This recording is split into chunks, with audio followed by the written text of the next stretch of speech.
Standing at the window, Lorenzo looked out over the grounds of Castello.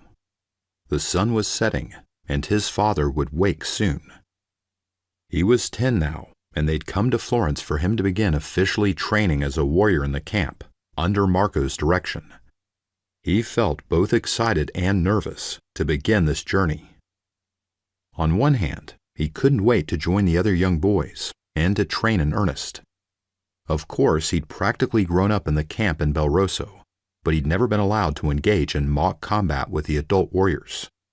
He did have his private lessons with Skelk to master his fire-throwing skills, and his father's help with mastering the sword. Now, coming to Castello meant leaving the comfort of his family. His parents and his sisters, Sophia and Natalia, would all return home to Belrosso after he was settled in. At least he'd have Zeus here. His father had promised to have his ponies shipped back to Florence for him, although Lorenzo would soon outgrow him and need to get a horse. He'd visited Castello many times since his birth, and his father had made it clear he had strong obligations to the coven. Lorenzo would be allowed to live inside Castello, as opposed to living in the barracks. Other than that one concession, his father had told him to expect no favors from Marco. He'd be treated the same as the other boys in the camp and expected to excel. Lorenzo's wet feeder, Nita, would live at Castello. He wouldn't require the services of the adult female feeders until his puberty, which, unlike mortal children, he wouldn't reach until around 18 to 20 years of age. He'd no longer have his beloved nanny, Teresa. She'd returned to Virginia with the rest of his family. Instead, Carlos had been assigned as his private butler.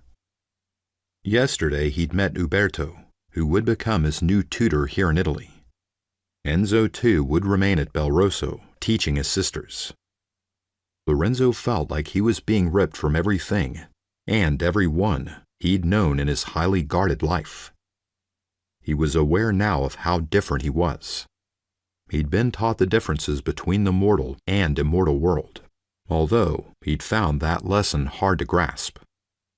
He'd been made aware of how and why it was necessary to protect himself from mortals while growing up in a household with 2 mortals. His half-brother, Corey, had plans to marry a mortal girl.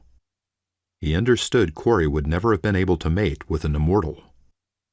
He accepted but didn't understand why his species rejected the half-breed. He couldn't imagine his life without Corey, and Madison presented no danger to him.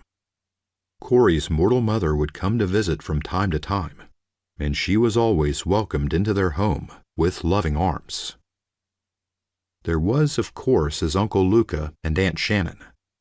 His auntie had been turned now and was mated to Luca. For most of his life, he understood Shannon had been mortal. Of course, he knew his own mother was once mortal, even though Lorenzo never knew her as such.